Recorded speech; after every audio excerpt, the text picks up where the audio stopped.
اردو کور کے معزز دوستوں، حال ہی میں گزرنے والی عید الاضحیٰ بھارت میں رہنے والے مسلمانوں کے لیے کسی قیامت سے کم نہیں رہی۔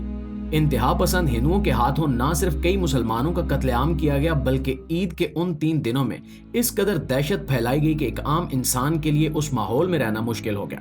پیارے دوستوں، مسلمانوں کا عید الاضحیٰ کا تہوار اپنی ایک الگ اہمیت رکھتا ہے، جس میں مسلمان اللہ کی راہ میں جانوروں کی قربانی کرتے ہیں، حج کا فریضہ ادا کرتے ہیں۔ قربانی کے گوشت کو رشتہ داروں اور دوستوں کے ساتھ غرباء اور مساکین میں بانٹا جاتا ہے۔ لیکن بھارت میں رہنے والے نسل پرست متشدد اور انتہا پسند ہندوؤں کی وجہ سے مسلمانوں اور اسلام سے منسلک کسی بھی چیز کو ایک مسئلہ بنا دیا جاتا ہے، اور اس سال عید الاضحیٰ کو بھی اسی تناظر میں مسلمانوں کے لیے قیامت صغریٰ بنا دیا گیا۔ بھارت کے کئی نسل پرست علاقوں میں مسلمانوں پر شدید ترین تشدد ہوا، اور وہاں کئی انتہا پسند ہندو چاقو لے کر گھومتے ہوئے دکھائی دیے۔ وہ نہ صرف عام مسلمانوں پر چاقوؤں سے وار کر رہے تھے، بلکہ ساتھ ہی ساتھ ان کی دکانوں اور مساجد کو بھی نقصان پہنچا رہے تھے۔ اس ساری خبر سے متعلق ایک مشہور نیٹ ورکنگ سائٹ پر شائع ہونے والے ایک نیوز آرٹیکل کے مطابق ہندوؤں نے اس نفرت انگیز جنگ میں عیسائیوں کے گرجا گھروں کو بھی نقصان پہنچایا، جس کے نتیجے میں 2 پادری بھی زخمی ہو گئے۔ اندازہ لگایا جا رہا ہے کہ یہ وہ پادری تھے جو ان ہندو انتہا پسندوں کو مسلمانوں پر بے جا اور بلا جواز تشدد کرنے سے منع کر رہے تھے۔ ناظرین، اس آرٹیکل کے مطابق بھارت کی موجودہ حکمران جماعت بی جے پی پارٹی خود بھی ہندوازم پر یقین رکھتی ہے، اور وہ ان انتہا پسندوں کی ڈھکے چھپے انداز میں پشت پناہی کرنے میں مصروف ہے۔ بظاہر بھارت اپنے آپ کو ایک سیکولر ملک کہتا ہے، جہاں ہندو، سکھ، مسلمان، عیسائی، پارسی اور مزید بھی کئی قومیں آباد ہیں، اور وہ ان سب کو بنیادی شہری حقوق دینے کی بات کرتا ہے، لیکن حقیقت اس سے بالکل الٹ ہے۔ بھارت میں خاص طور پر اسلام مخالف کئی گروپس موجود ہیں جو مسلمانوں کو نقصان پہنچانے کا کوئی موقع ہاتھ سے نہیں جانے دیتے۔ آرٹیکل کے مطابق حال ہی میں ہونے والا یہ واقعہ اس وقت شروع ہوا جب ایک مسجد کے باہر قربانی کے جانوروں کو ذبح کیا جا رہا تھا۔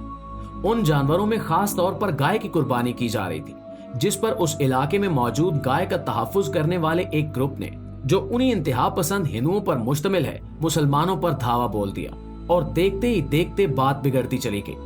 ان ہندوؤں کا کہنا ہے کہ مسلمان قربانی کے نام پر جانور ذبح کر کے جانوروں پر ظلم کرتے ہیں، اور ہر سال عید الاضحیٰ کے موقع پر ہزاروں گائیں ذبح ہو جاتی ہیں، جس سے ہندوؤں کی دل آزاری ہوتی ہے اور ان کے مذہبی جذبات بھی مجروح ہوتے ہیں۔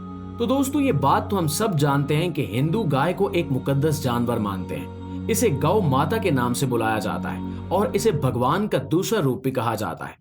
لیکن اس سب کے باوجود آپ سن کر حیران رہ جائیں گے کہ جانوروں کے ذبح کیے جانے پر واویلا مچانے والی بھارتی عوام خود ایسی گمراہ کن روایات کو اپنائے ہوئے ہے کہ جہاں انسانی جان کی بھی کوئی ویلیو ان کی نظر میں باقی نہیں رہتی۔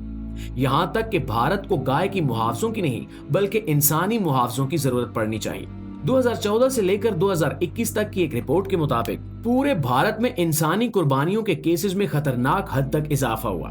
اس رپورٹ میں 103 انسانی قربانیوں کو دستاویزی شکل دی گئی تھی، جن میں سے بہت سے کیسز ایسے ہیں جنہیں رپورٹ ہی نہیں کیا گیا۔ اس سب کے علاوہ سوشل میڈیا پر وائرل کئی ویڈیوز میں دیکھا جا سکتا ہے کہ مسلمانوں پر خواہ مخواہ کے الزامات لگانے والے ہندو خود جانوروں کو اپنی کئی گھسی پٹی فرسودہ رسموں کے لیے ذبح کرتے ہیں۔ کہیں کسی جانور کو لے کر دیوی دیوتاؤں کے آگے ذبح کیا جاتا ہے، کہیں کسی جانور کا خون کسی مورتی پر ڈالا جاتا ہے، اور کہیں زندہ جانوروں کے گلے کاٹ کر جادو ٹونوں کے لیے استعمال کیے جاتے ہیں۔ اور یہ سب کرتے ہوئے ان ہندوؤں کو کسی جانور سے کوئی ہمدردی محسوس نہیں ہوتی۔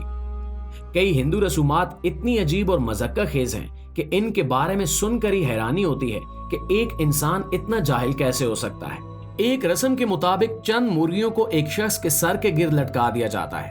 وہ شخص نیچے لیٹ جاتا ہے اور بظاہر علامتی طور پر دکھایا جاتا ہے کہ اس شخص کے سارے گناہ ان مرغیوں میں منتقل ہو گئے ہیں۔ اس کے بعد یا تو ان تمام مرغیوں کو ذبح کر دیا جاتا ہے یا پھر ضائع کر دیا جاتا ہے۔ اب سوال یہ پیدا ہوتا ہے کہ کیا ہندو انتہا پسند اس طرز عمل کے خلاف آواز اٹھائیں گے یا نہیں؟ دوستو، اسی طرح جانور تو بہت بعد میں آتے ہیں۔ ہندوؤں میں کئی ایسے خاندان بھی ہیں جن کے بارے میں ان کے اپنے ہی اخبارات میں خبریں آئی ہیں کہ انہوں نے اپنی رسم نبھانے کے لیے اپنے خاندان کے کئی افراد کی قربانی دی۔ ایک خبر میں آیا کہ ایک جوڑے نے اپنے 4 سالہ بچے کو کالی دیوی کی راہ میں قربان کر دیا تاکہ ان کے پاپ دھوئے جا سکیں۔ اسی طرح ایک مندر میں کسی عورت کو دیوتا کے چرنوں میں ذبح کیا گیا، اور ایسی بہت سی مثالیں موجود ہیں۔